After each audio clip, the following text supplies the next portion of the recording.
اعوذ باللہ من الشیطان الرجیم بسم اللہ الرحمن الرحیم۔ میں اپنے programme weekend affair with Imran Zakir میں اپنے تمام ناظرین کو میرا سلام۔ آج کا پروگرام جو ہے ہمارا وہ گزشتہ دنوں کی طرح جیسے ہوا ماحولیاتی آلودگی پہ، تو آج کا جو پروگرام جو ہے ہمارا وہ اس پر فوکس ہوگا کہ کراچی میں گرمی بڑھنے کی وجوہات کیا ہیں۔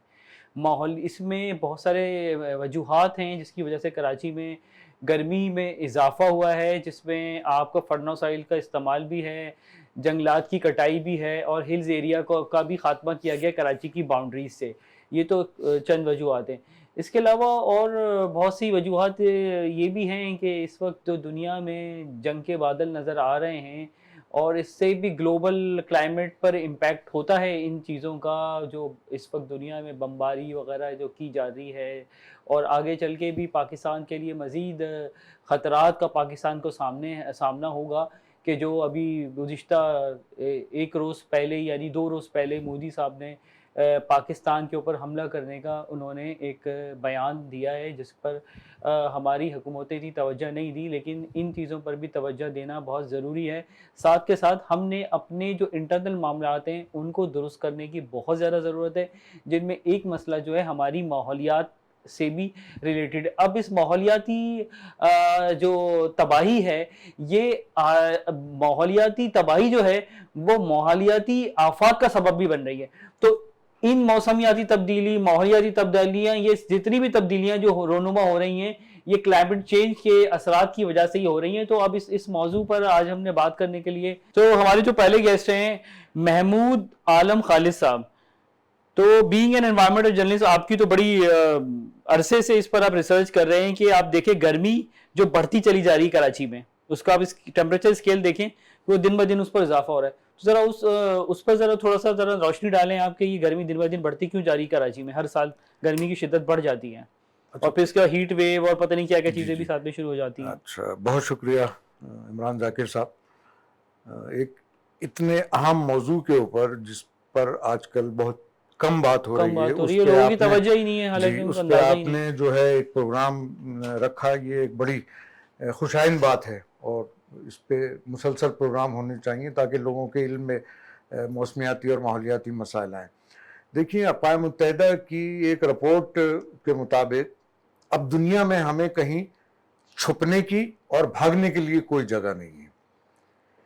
یہ دنیا جو ہے اس سے پہلے 5 مرتبہ تباہی کا شکار ہو چکی ہے، اور جو دنیا کے جو سائنسدان ہیں وہ یہ ہمیں بتا رہے ہیں کہ 2050 تک جی پاکستان نہیں کہ یہ جو 6ٹھی مرتبہ اگر دنیا تباہی کا شکار ہوگی تو اس کا ذمہ دار انسان ہوگا۔ اس سے پہلے جو تباہی ہوئی ہے وہ فطری طور پر تھی، اور اس تباہی کو لانے کی جو سب سے بڑی وجہ ہے وہ ہے موسمیاتی تبدیلیاں۔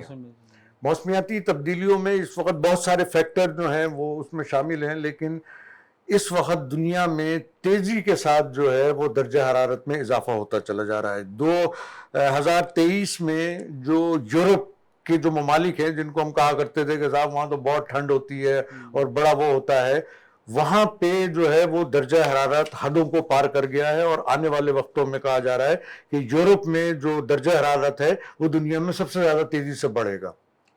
دوسری بات، آپ آ جائیں اپنے خطے میں۔ ہمارا خطہ جو ہے جس میں پاکستان موجود ہے، بدقسمتی ہماری یہ ہے کہ ہمارے ایک سائڈ پہ چائنا ہے، دوسرے سمت میں جو ہے وہ ہندوستان ہے، اور یہ دنیا کے دونوں بڑے جو پولوٹر ہیں ان میں سے ایک ہے، اور بیچ کے اندر جو ہے وہ ہم موجود ہیں۔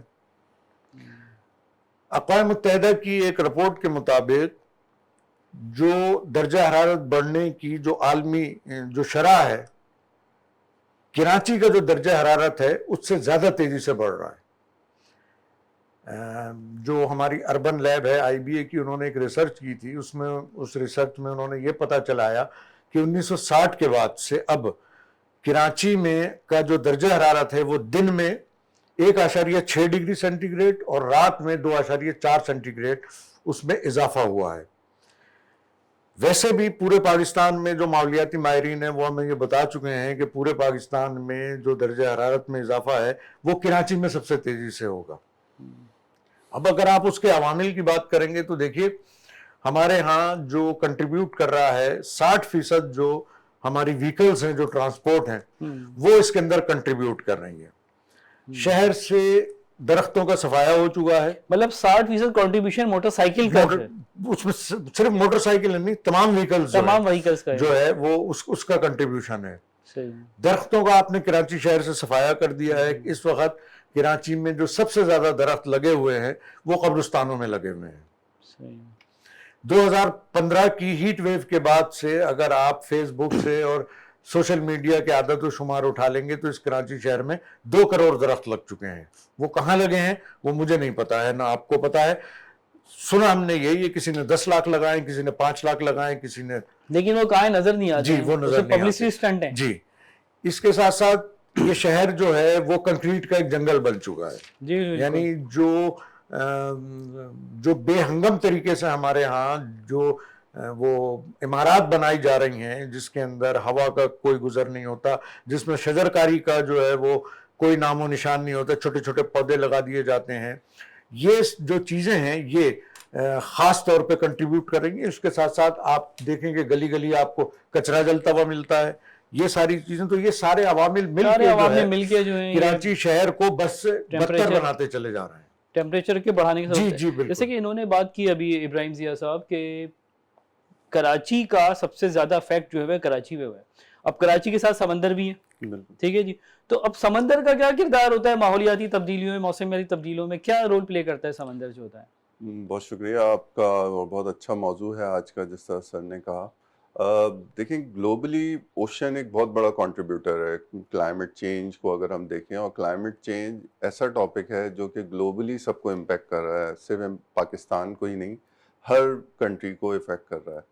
گلوبلی ٹیمپریچر رائز کر رہا ہے سمندر کا، اس میں بہت سارے امپیکٹس ہیں.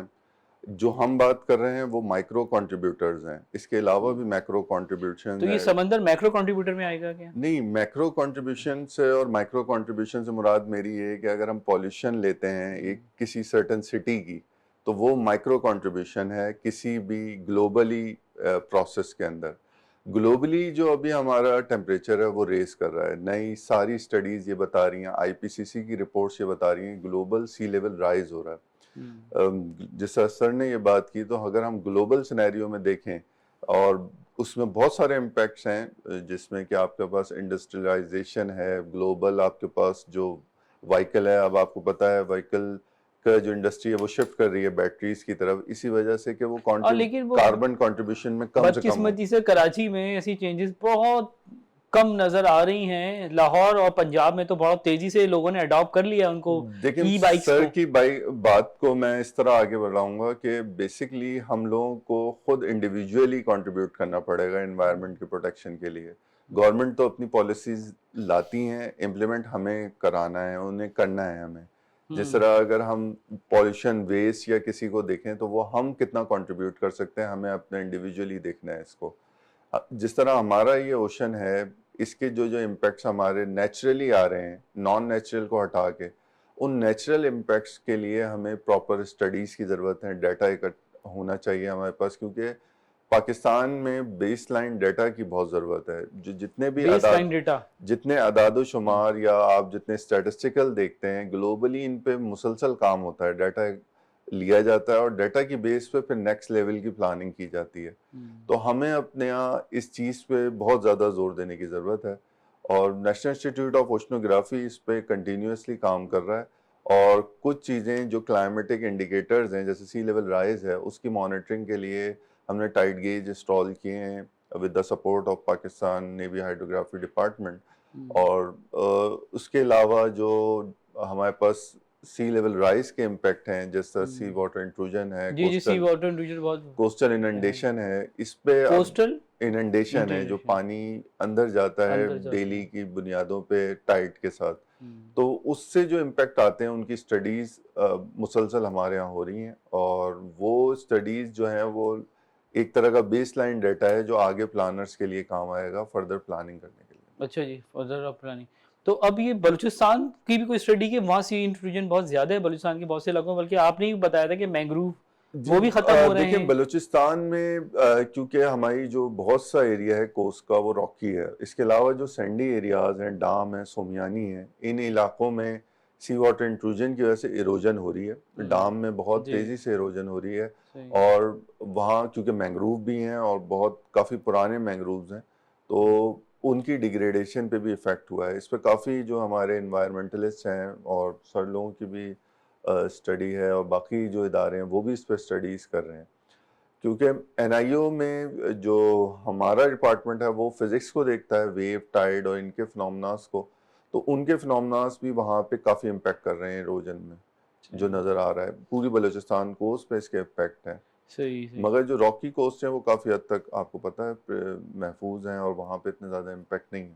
اچھا یہ ایک بات مجھے بتائے کہ بینگ اے لے مین کہ سمندر جو ہمارا یہ پیچھے پیچھے ہوتا چلا جا رہا ہے، اس کے کیا اسباب ہیں؟ میں یہ دیکھیں اگر پیچھے آپ صرف کراچی کے لیے کہہ سکتے ہیں کہ کراچی کوسٹ پہ ایسے نظر آتا ہے، جبکہ کراچی کا جو ہاف آف دا ایریا ہے منوڑا سے جب آن ورڈ آپ دیکھتے ہیں ہاکس وے، پیراڈائز، وہاں آپ کو سمندر ویسی نظر آتا ہے، ویسی ویو ہے اور ویسی ویو ایکشن ہے، ویسے ہی پانی ہے. صحیح. مگر یہی کنٹینیوشن میں سمندر انڈس ڈیلٹا کی طرف ہے، اور آپ وہاں پٹی کریک سے لے کے آن ورڈ دیکھیں تو واٹر اننڈیٹ کر رہا ہے، اندر کی طرف جا رہا ہے. تو مگر ریشو اس قدرے نہیں ہے جتنا گلوبل ہے، اس کی بہت سارے امپیکٹ ہیں، مگر اننڈیشن ہو رہی ہے. اس میں اور بھی کنٹریبیوٹرز ہیں، جیسے لینڈ سبسائڈنس کا ایک ایفیکٹ ہے، جو لینڈ سبسائڈ کرتی ہیں ان کے امپیکٹ کی وجہ سے بھی سی واٹر اننڈیٹ کرتا ہے. اچھا جی صحیح صحیح. تو یہ آپ لوگوں نے مینگروو پہ بھی اسٹڈی کی ہے کہ مینگروو کیونکہ سب کہتے ہیں کہ مینگروو جو ہے وہ بہت امپورٹنٹ ہے. مینگروو کی ڈیگریڈیشن کی جو ابھی اسٹڈی ہمارے پاس ہو رہی ہے، اس میں سیٹلائٹ بیس اور جو you a we base services ہیں وہ ہو رہے ہیں. Mangrove as per some research ہمارے پاس 2% پر اینم ڈیگریڈ ہو رہا ہے، اسپیشلی ان پاکستان کو. مگر ابھی جو ہم نے ریسنٹ ریسرچ دیکھی ہے اس میں کچھ ایریاز میں یہ کافی ہیلدی سچویشن میں نظر آ رہے ہیں، کیونکہ جو پلانٹیشن ہوئی ہیں وہ بڑی فروٹفل ہوئی ہیں کچھ ایریاز میں، اور وہ کافی زیادہ ان میں انکریمنٹ دیکھا گیا ہے، اور وہ اب اپنا ایک پراپر سائز لیتی جا رہی ہیں جو کچھ ایریاز جیسے شاہ بندر اور اس سے ایسوسیٹیڈ ایریاز میں. تو جو ان کی پلانٹیشن ہے وہ کافی فروٹفل ہو رہی ہے کچھ ایریاز. مگر ایروجن اور اننڈیشن جو ہے ایک بہت بڑا امپیکٹ ہے. ہم پلانٹ لگائیں یا پلانٹ کو وہ کریں مگر وہ سسٹین نہیں کر پائیں اگر، تو کافی امپیکٹ ہوگا. مگر جو کام ابھی تک ہم نے دیکھا ہے وہاں پہ جو ہو رہا ہے وہ ایسی جگہوں کو چوز کر کے کیا جا رہا ہے جو سیف اور پروٹیکٹڈ ایریاز ہیں، وہاں پہ کیا جا رہا ہے. صحیح صحیح.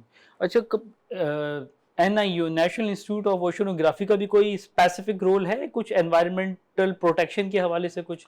دیکھیں انوائرمنٹل اسٹڈیز این آئی او کرتا رہتا ہے. دیکھیں میں جس طرح وہی بات اس وقت بتا انفورسمنٹ میں تو آپ نہیں ہے، مطلب اسٹڈیز ہی کی بالکل بات کریں گے. گلوبل جو ایک بہت بڑا پروسیس ہے اوشن اچھا جی میں اس وقت ایسیڈیفیکیشن. بریک کی طرف جاتا ہوں، بریک کے بعد پھر ڈاکٹر ابراہیم ضیاء سے بات کریں گے کہ انوائرمنٹ میں اور این آئی او کا اپنا رول پلے کریں.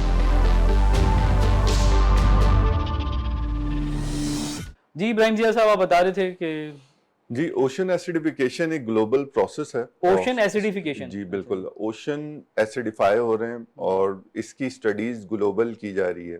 N I O national institute of oceanography نے اپنے ایک گلوبل پروگرام ہے جو کہ نینو پوگو کے نام سے ہے، جس میں نینو پوگو. جی بالکل، اس میں وہ اسٹڈی کر رہے ہیں کچھ گلوبل اسٹیشنز کی.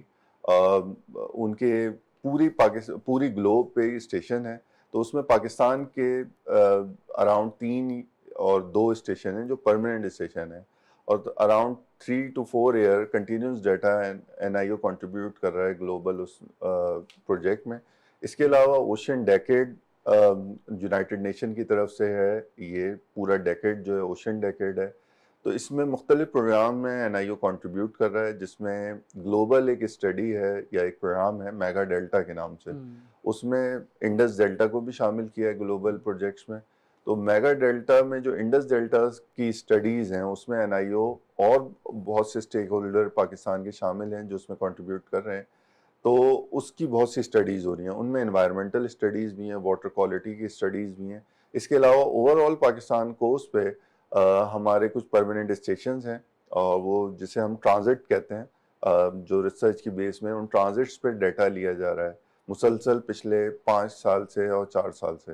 اس میں واٹر کوالٹی کا بھی ڈیٹا ہے، اس میں واٹر کہ مختلف بایولوجیکل سیمپلنگ بھی ہیں. تو اس ریفرنس سے ہم اسٹڈیز کرتے رہتے ہیں, پالیوشن کے اینگل سے بھی اور واٹر کوالٹی کے ریفرنس. واٹر کوالٹی یعنی سمندر کی واٹر کی جو صورتحال ہے وہ تو پالیوٹیڈ ہے, کتنا پالیوٹیڈ ہے یہی دیکھتے ہوں گے نا. بالکل بالکل. اور اس میں جو دیکھتے ہوں گے وہ ڈیپتھس کے حوالے سے دیکھتے ہیں کہ 10 فٹ تک ڈیپتھ کتنی ہے یا اوور آل پورا ایک ہی دیکھتے ہیں. پوری ڈیپتھس ہوتی ہیں, وہ پروفائل کہلاتے ہیں, وہ پروفائل سرفیس ٹو باٹم تک ہوتے ہیں, ان کی اسٹڈیز کی جاتی ہیں.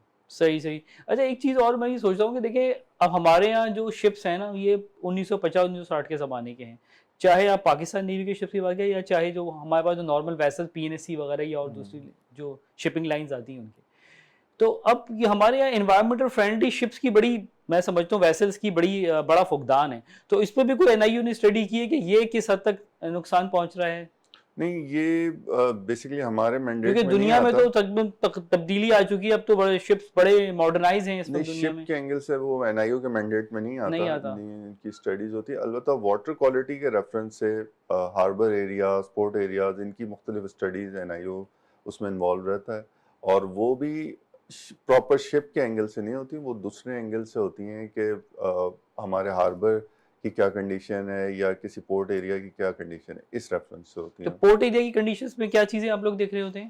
جس میں ہائیڈرو ڈائنامکل ماڈلنگ اور اس کے پروسیسز ہوتے ہیں. اگر جیسے وہاں پہ کوئی اسٹڈی ہو رہی ہے, وہاں پہ کوئی پروسیس چیک کرنا ہے کہ اگر وہاں کوئی چیز جو ہے آپ کے پاس ایروجن ہو رہی ہے, سیڈیمنٹیشن ہو رہی ہے, تو ان کی اسٹڈیز ہوتی ہیں. اچھا جی صحیح. اچھا خالد محمود صاحب, میں اب آپ کی طرف آؤں گا, خالد عالم صاحب آپ کی طرف آؤں گا کہ آپ یہ بتائیں کہ آپ نے پورے کراچی کو سروے کیا ہوگا, دیکھا ہوگا اس پہ. تو اب کراچی کے دیکھیں کچھ انٹرنس پوائنٹس بھی ہیں کہ جہاں سے ہوائیں داخل ہوتی ہیں, تو کچھ ان انٹرنس پوائنٹس کے بارے میں بتائیں کہ ان کی کیا صورتحال ہے. جیسے کہ میں یہ سمجھتا ہوں کہ جناب جو ہمارا وہ گٹاپ والا ایریا ہے جو کراچی کا ایک طرف سے, وہ بھی ایک انٹرنس پوائنٹ ہے, وہاں سے بھی ہوائیں آتی ہیں, سمندر کی طرف سے بھی ہوائیں آتی ہیں. تو اس بارے میں بتائیں. تو پھر یہ ہوائیں جو گرم ہو رہی ہیں یہ کیسے گرم ہو رہی ہیں؟ دیکھیے ایک تو جو ہواؤں کا تعلق ہے نا, ایک تو وہ سمندر سے ہو گیا جیسے آپ نے ڈاکٹر صاحب نے بھی بتایا. دوسرا جو ہے وہ صورتحال یہ ہے کہ جس ایریا کا آپ نے نام لیا وہ کسی زمانے میں جو ہے وہ فوڈ کی سپلائی کا سب سے بڑا علاقہ کراچی کو ہوا, سب سے زیادہ فوڈ سپلائی وہاں سے ہوا کہ وہاں کھیت تھے, باغات تھے. اب وہ سب تباہ برباد ہو چکے ہیں, ٹھیک ہے نا.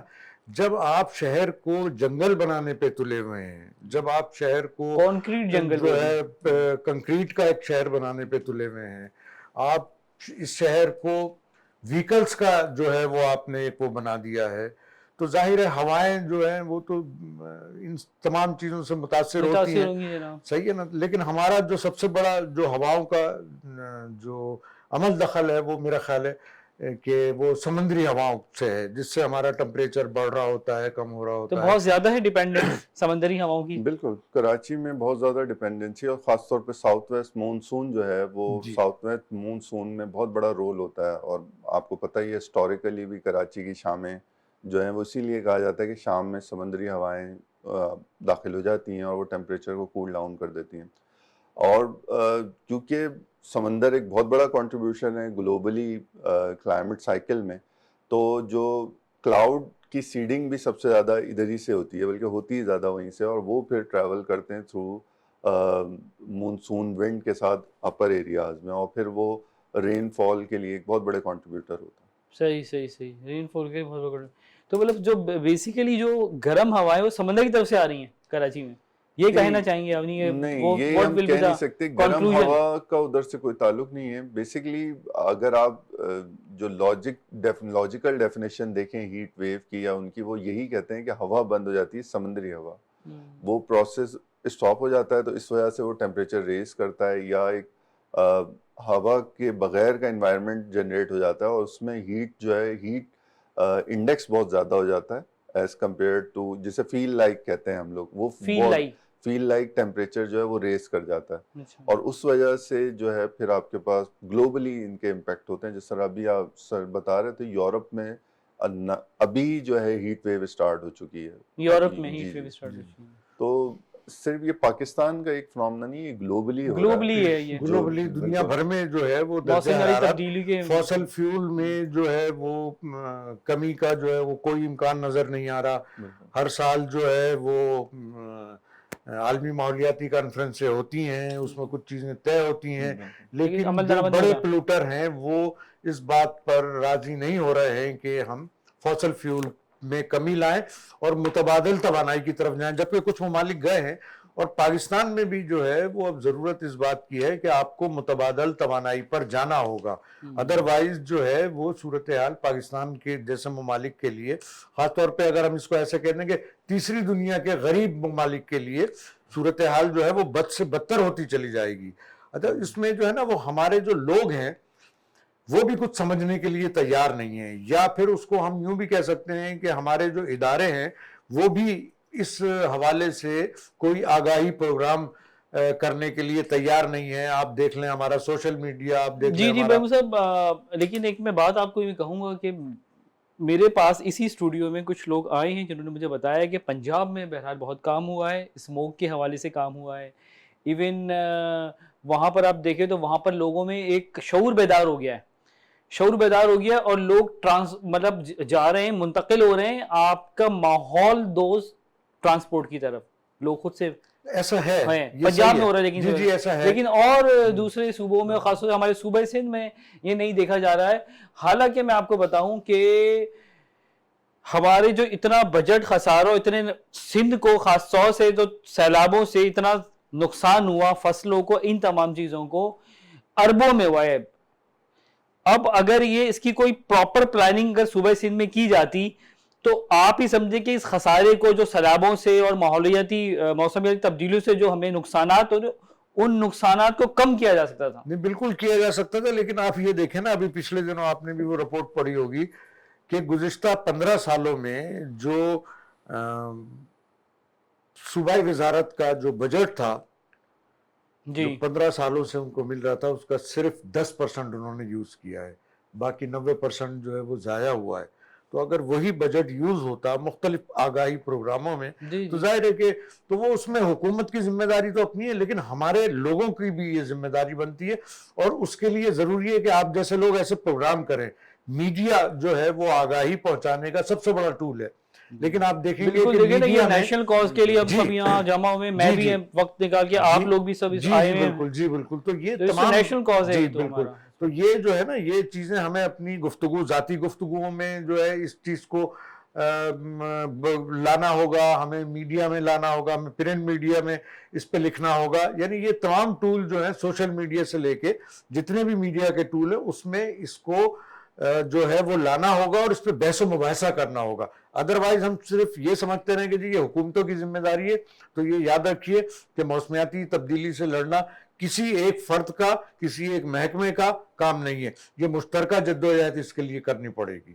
اچھا، فلیپینز کے بارے میں آپ نے پڑھا ہے کبھی تھوڑا بہت؟ سب سے زیادہ تباہیاں فلیپینز میں آتی ہیں، سب سے زیادہ سیلاب، طوفان جو دنیا کے جو سب سے زیادہ کہتے ہیں کہ جو پہلے متاثر جو ہوتا ہے وہ 10 متاثرہ ترین ممالک ہیں، اس کے اندر جو ہے فلپائن بھی ایک اس کے اندر اس درجہ بندی میں شامل ہے. لیکن وہ اپنے ہاں جو ہے انہوں نے ایک بہت اچھا کام یہ کیا ہے کہ انہوں نے اس چیز کو اپنے نصاب میں شامل کیا، اور نصاب میں شامل کرنے کے بعد انہوں نے ایک ایسا طریقہ کار اپنایا ہے کہ ان کے ہاں کلاس 9 سے لے کے، اگر میں غلط نہیں ہوں، میرا خیال ہے یہ شاید 7ویں 8ویں کلاس کا مینجمنٹ پڑھایا جاتا ہے. نہیں، پودے کا انہوں نے ایک سلسلہ شروع کیا ہے. اس کے علیحدہ سے انہوں نے نمبر رکھے ہیں، اور وہ سلسلہ جو ہے وہ جاری رہتا ہے اس کے گریجویٹ ہونے تک. اس کے علیحدہ سے انہوں نے نمبر رکھے ہیں کہ ہر بچہ جو ہے وہ یہاں سے شروع کرے گا، اس کی دیکھ بھال کرتا ہوا وہ وہاں تک آئے گا. اور اداروں کو پابند کیا ہے کہ یہ جو چیز مانگتے ہیں یہ ان کو دیں. تو ایسی کچھ اقدامات ہمیں اٹھانے ہوں گے، ہمارے اداروں کو بھی اٹھانے ہوں گے کہ جس سے ہم موسمیاتی تبدیلیوں کے خلاف ہونے والی جو جدوجہد ہے اس کے اندر شامل ہو سکیں. آپ دیکھیے 5 جون کو دنیا بھر میں ماحولیات کا عالمی دن منایا جاتا ہے، اور آپ نے منایا تھا. جی، اور ہمارے ہاں جو ہے اس دن تعلیمی ادارے بند ہوتے ہیں.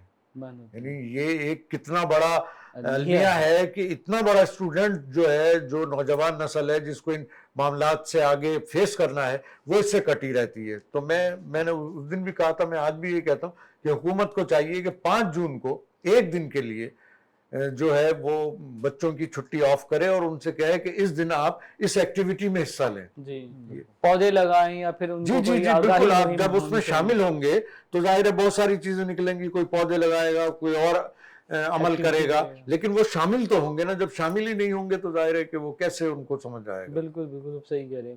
تو کہ حکومت کو کیا آپ ایسی تجاویز دینا چاہیں گے کہ بھئی یہ مسئلہ جو ہے یہ کم ہو؟ خاص طور سے آپ کیل ایکٹ کے حوالے سے بھی کوئی بات کرنا چاہیں گے کہ فرنس آئل کا کنٹینیوس استعمال، یہ تو وہیکلز تو کر رہی ہے 60%، لیکن ہمارے یہاں بجلی کی پروڈکشن کے لیے بھی 60 مطلب بجلی کی پروڈکشن کے لیے بھی جو میجر یوز جو ہے ہو رہا ہے وہ آپ کا یہ فیول ہو رہا ہے. وہ پورے پاکستان میں جو ہے وہ فرنس آئل سے ہی بجلی بنائی جا رہی ہے. اسی لیے ہائیڈرو الیکٹریسٹی کی طرف وہ سستا ترین میں مطلب یہ سمجھتا ہے ہوں کہ اب دنیا جا رہی ہے اس طرف.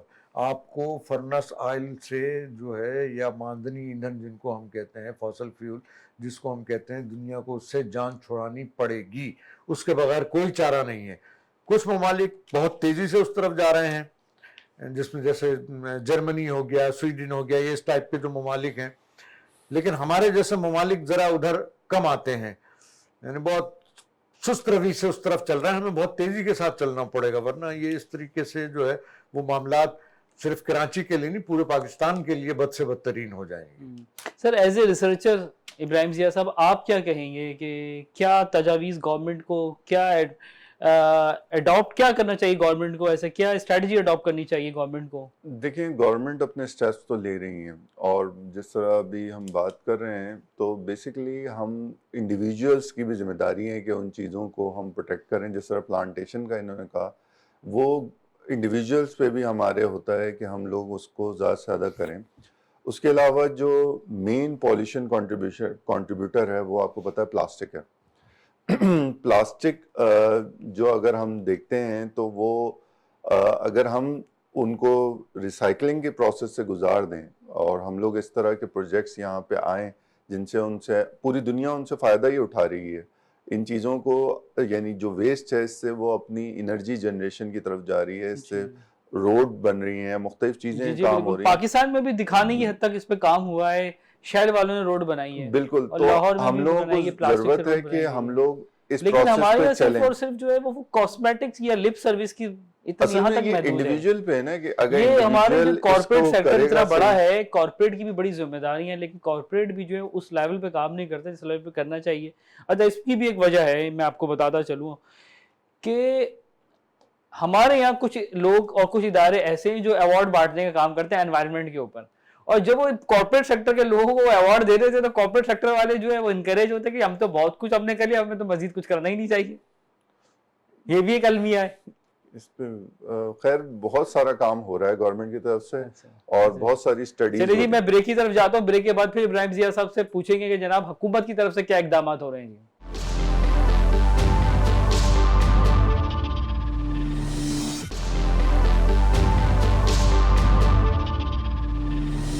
جی ابراہیم صاحب آپ بتائیں کہ کیا اقدامات ہو رہے ہیں. بیسیکلی جو میں آپ سے کہہ رہا تھا کہ بینگ اے سائنٹسٹ، اور ہم لوگ اس چیز کو زیادہ فیل کرتے ہیں کہ ڈیٹا کلیکشن ہونی چاہیے، اور ڈیٹا کلیکشن پوری گلوب پہ ایک پروسیس کے ساتھ ہوتا ہے جسے ہم ٹائم سیریز ڈیٹا کہتے ہیں. خاص طور پہ ٹیمپریچر یا رین فال یا ہیزرڈس کے ریفرنس سے ٹائم سیریز ڈیٹا بہت امپورٹنٹ ہوتا ہے، اور ان کو اگر آپ ان میں گیپ کریں گے، اگنورنس کریں گے، تو وہ آپ کے لیے ایک کنٹری کے لیے ڈیٹا کا ہونا بہت ضروری ہے. اگر ہم انوائرمنٹ کے ریفرنس سے دیکھیں، اوشنوگرافک کے ریفرنس سے دیکھیں، تو ڈیٹا کلیکشن کے لیے آپ کو ایک پراپر پروجیکٹس کی یا فنڈس کی ضرورت رہتی ہے، جس کی وجہ سے کنٹینیو پروسیس رہتا ہے. اور یہ ڈیٹا اگر ہمارے پاس ہوگا تو نیکسٹ لیول پلاننگ بہت آسان ہوگی. کوئی پروجیکٹس پلان کرنا یا کوئی اس طرح کی انوائرمنٹل پلاننگ کرنا بہت آسان ہوگی. بہت آسان ہوگی. اچھا خالد صاحب، آپ تو سیپا کے لوگوں سے بہت قریب رہتے ہیں، کچھ سیپا کے رول کے بارے میں بتایا کہ وہ کیا رول پلے کر رہے ہیں جناب؟ نہیں پہلے تو بلکہ اب تو میں ایک بات اور بتاؤں کہ یہ المیہ ہے اس صوبے کا کہ پہلے جو بڑے پروجیکٹس ہوتے تھے چاہے وہ بلڈنگ کنسٹرکشن کی یا کوئی اور ہو تو اس کی ایک انوائرمنٹل اسیسمنٹ غالباً ہوا کرتی تھی، ہم لوگ جایا کرتے تھے اس میں، لیکن اب پتہ چلا ہے کہ انوائرمنٹل اسیسمنٹ بھی سیپا نے ختم کر دیا ہے کیا؟ ہاں بالکل یہ بھی ہے. دوسرا یہ تو انوائرمنٹل اسیسمنٹ بہت ضروری ہے کہ we are all stake holders.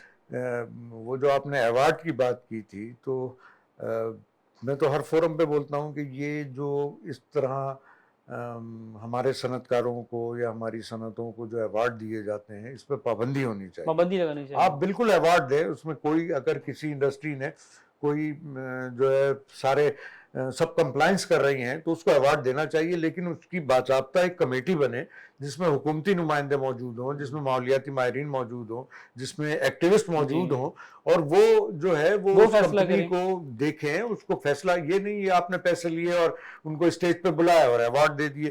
بلکہ یہاں تو شہر میں تو یہ بھی ہو رہا ہے کہ UNEP united nation environment programme جو ہے وہ کسی کو الاؤ نہیں کرتا ہے کہ وہ اپنا لوگو جو ہے وہ آپ اپنے کسی پروگرام میں لگائیں، نہ ہی وہ کسی ایونٹس کو جو ہے اسپانسر کر رہا ہوتا ہے. لیکن یہاں پر یہ دیکھا گیا ہے کہ UNEP کا لوگو لگا ہوتا ہے. تو یہ جو ہے نا یہ بہت اسی وجہ سے جیسے آپ نے کہا کہ وہ صنعت والے جو ہیں مطمئن ہو جاتے ہیں کہ ہم نے تو بہت کچھ کر لیا ہے، دکھانے کے لیے ہمارے پاس ایوارڈ آ گیا. تو یہ بھی ایک غلط روش ہے، اس کو روکنے کی ضرورت ہے. دوسرا جو آپ نے سیپا کا کہا، جیسے میں نے بتایا کہ آپ کو 15 سالوں میں انہوں نے اپنا جو ٹوٹل بجٹ ہے اس کا 10% استعمال کیا، تو ظاہر ہے اس سے ان کی کارکردگی جو ہے وہ اس پہ بہت سارے سوالیہ نشان ہیں اور مستقل ہو رہے ہیں. تو سیپا کا جو محکمہ ہے اس کے لیے جو ہے وہ ظاہر ہے ان کو سوچنا چاہیے، کیونکہ وہ ماحولیاتی وزارت ہیں، ان کی کارکردگی ریگولیٹر ہیں جی ان کی جو کارکردگی ہے وہ صرف ایک چیز سے کہ وہ 10% انہوں نے کیوں نہیں کیا. اتنا بجٹ جو تھا وہ سیپا نے صرف 10% بجٹ 15 سالوں میں جو ان کو کل بجٹ ملا اس کا 10% استعمال کیا انہوں نے. تو یہ ظاہر ہے یہ ان کی کارکردگی پہ، تو یہ حکومتوں کو اس پہ جو ہے وہ چیک اینڈ بیلنس رکھنا چاہیے. ظاہر ہے کیونکہ اب دیکھیے اب آپ اس سے بچ نہیں سکتے ہیں. یہ جو صوبہ ہے پانی سر سے اوپر جا چکا ہے، سیلاب، بارش، مانسون کی بارشیں، درجہ حرارت، یہ اس صوبے میں جو ہے وہ اب ہمارا مقدر بن چکے ہیں. یہ آپ یہ نہ سمجھیں کہ اگر اس سال جو ہے وہ آپ درجہ حرارت اس سال یہ پہلی مرتبہ 1.5 ڈگری سے درجہ حرارت کراس کر گیا ہے، اور یہ انڈیکیٹر ہے اس بات کا کہ بہت جلد جو ہے صورتحال بہت زیادہ خراب ہونے والی ہے. خراب ہونے والی صورتحال میں جو زیادہ نشانہ بنیں گے وہ ہمارے جیسے ممالک اور ہمارے جیسے شہر. اچھا، کراچی سے شہر جی ظاہر ہے جو ساحلی شہروں کو زیادہ خطرات لاحق ہیں. سر کیا کہتے ہیں اس بارے میں، ساحلی شہر کو زیادہ خطرات لاحق ہوتے ہیں؟ جس طرح انہوں نے بتایا اس سال واقعی جو انڈیکیٹرز ہیں وہ ایسے ہی نظر آ رہے ہیں. ابھی جس طرح میں آپ کو بتایا تھا کہ یورپ میں اب ہیٹ ویو کی وارننگ ہے اور ہیٹ ویو وہاں سٹارٹ ہو چکی ہے. تو اس سے آپ اندازہ لگا لیں کہ جب گلوبلی وہ کنٹریز جو کہ بہت زیادہ پلان ہیں، بہت زیادہ جن کے انوائرمنٹل ریگولیٹری اتھارٹیز ہیں جو ورکنگ کرتی ہیں انوائرمنٹ پہ اور کلائمیٹ پہ، وہ جب ہیٹ ویو کی زد میں آ سکتے ہیں تو ہم لوگ تو آئیں گے. ہمارے یہاں کیونکہ ویسے بھی جو ہے ٹیمپریچر ریز کر رہا ہے گلوبلی، اور پھر ہمارے پاس اپنے بہت سے کنٹریبیوٹرز ہیں جس کی وجہ سے ٹیمپریچر کی فیلنگ آئے گی. اچھا جی. اور خالد صاحب اب کیا گورنمنٹ کو کیا پیغام دینا چاہیں گے؟ میں تو گورنمنٹ سے صرف یہی گزارش کروں گا کہ بھائی ٹھیک ہے لوگوں کو کی بے حسی اپنی جگہ ہے، لیکن حکومت کو جو ہے خاص طور پہ سندھ حکومت کی ہم اگر بات کریں تو سندھ حکومت کو جو ہے ایسے اقدامات اٹھانے چاہیے، توجہ دینی چاہیے اور اسے رپورٹ طلب کرنی چاہیے. سی ایم صاحب کو اسپیشلی انیشیٹو لینا چاہیے اس سلسلے میں، اور بلا کے پوچھے گا جناب بتائیں کیا صورتحال ہے. اور دوسرا میں آپ کو یہ بتا دوں کہ اب آپ اس حوالے سے دنیا سے کوئی امید نہیں رکھیں کہ دنیا اب آپ کی مدد کرے گی جناب، اس لیے کہ دیکھیے 2022 کے سیلاب میں جو ہے وہ ہم نے دنیا سے مانگا تھا، لیکن اگر آپ اس وقت نظر دوڑائیں تو چاروں طرف جو ہے نا وہ موسمیاتی تباہیاں تھی. کہیں سیلاب تھا، کہیں طوفان تھا، کہیں ہیٹ ویو تھی. تو جب میرے گھر میں آگ لگی ہے تو میں پہلے اپنی آگ بجھاؤں گا. تو اب ہمیں جو ہے وہ اس معاملے پہ بہت سنجیدگی سے ہمارے جو پالیسی ساز ہیں اور یہی چیز معاشی صورتحال میں بھی آپ دیکھیں تو وہ بھی یہی ہے کہ اس وقت باہر کے ممالک کی بھی معاشی صورتحال صحیح نہیں ہے. تو آپ کیسے ایکسپیکٹ کریں گے کہ آپ ان سے لے لیں؟ اب آپ یہی دیکھ لیں نا کہ ان سے بہت سارے ممالک نے آپ کے جو مڈل ایسٹ کنٹریز انہوں نے وعدے کیے کہ ہم اتنے $1 بلین دے دیں گے, نہیں آئے, وہ صرف وعدے تھے جو ابھی تک پورے نہیں کیے گئے ان کی جانب, ان کی طرف سے. تو اب آپ کی معیشت کہاں کھڑی ہے آپ مجھے بتائیں. تو اب آپ جب تک ان چیزوں کو کیلکولیٹ نہیں کریں گے کہ کیا نقصانات ہمیں اٹھانے پڑے, یعنی کہ آپ یہ دیکھیں کہ آپ آئی ایم ایف کے پاس تو قرضہ لینے کے لیے جاتے ہیں, آئی ایم ایف کے لیے تو آپ جھک جاتے, لیکن آپ کے ان ماحولیاتی موسمیاتی تبدیلیوں سے جو آفات آ رہی ہیں ان کو آپ نہیں کنٹرول کر رہے. 2022 میں $30 بلین کا آپ کا ہے نا, تو آپ کی ساری اکنامی ختم ہو گئی. ایسا خدا نخواستہ ایک اور سیلاب آئے جس کے چانسز بہت زیادہ ہیں, تو آپ کیا کر لیں گے؟ آپ نے باہر سے پیسے بھی لیے تو وہ پھر صفر ہو جائیں گے آپ. تو یہ ظاہر ہے کہ اب یہ کلائمیٹ چینج جو ہے نا, اس کے اوپر دنیا دیکھیے بہت سنجیدگی سے اپنے طور پہ اقدامات اٹھا رہی ہے, ہمیں بھی اس کے لیے سنجیدہ ہونا پڑے گا. جی, میں اپنے اس پروگرام کو اب اختتام کی طرف لے کر جاتا ہوں کہ اس امید کے ساتھ کہ حکومت پاکستان اور خاص طور سے سندھ حکومت موسمیاتی تبدیلیوں سے جو آنے والی آفات ہیں ان کے لیے کوئی جامع منصوبہ بندی کرے, اور منصوبہ بندی کے ساتھ ساتھ جو ہمارے صوبائی محکمے ہیں, جو ہمارے ریگولیٹر ہیں, ان سے بھی رپورٹ طلب کریں کہ جناب انہوں نے کتنا جو ہے پورے سال کام کیا ہے, یا پاکستان میں اور خاص طور سے صوبہ سندھ میں جو ہے وہ کیا کام ہوا ہے, اور اس کے لیے باقاعدہ خصوصی ٹیمیں بنائی جائیں. اس پر باقاعدہ ہر مہینے سی ایم صاحب جو ہیں ایک میٹنگ اپنی کریں کہ جناب اس سے کیا کیا نقصان ہو رہے ہیں. بلکہ اب ہمارے جو وزیر تعلیم ہے انہوں نے یہ کہا کہ جناب ہمارے تو 20 لاکھ اسکول بہہ گئے سمندری اس سے حالیہ بارشوں سے, جو طوفان آیا ہے اس سے تو ہمارے اسکول بہہ گئے. تو آپ مجھے بتا دیں کہ اگر صوبہ سندھ کے اسکول اگر بہہ گئے ہیں اور تباہ ہو گئے ہیں تو ہمارے یہاں بچوں کو تعلیم کیسے ملے گی؟ کسی بھی ملک کی ترقی کے لیے دو چیزیں بڑی اہم ہوتی ہے, ایک صحت اور دوسرا تعلیم. اب جب اسکول سیلاب کے پانی سے بہتے رہیں گے ہر سال یا 2 سال 3 سال بعد, تو ہمارے بچوں کو جو تعلیم کس طرح سے حاصل کریں گے؟ تو پھر تو ہمارے یہاں تو ایک بہت بڑا جو ایک آبادی کا سیگمنٹ ہوگا وہ تو ان پڑھ کہلائے گا.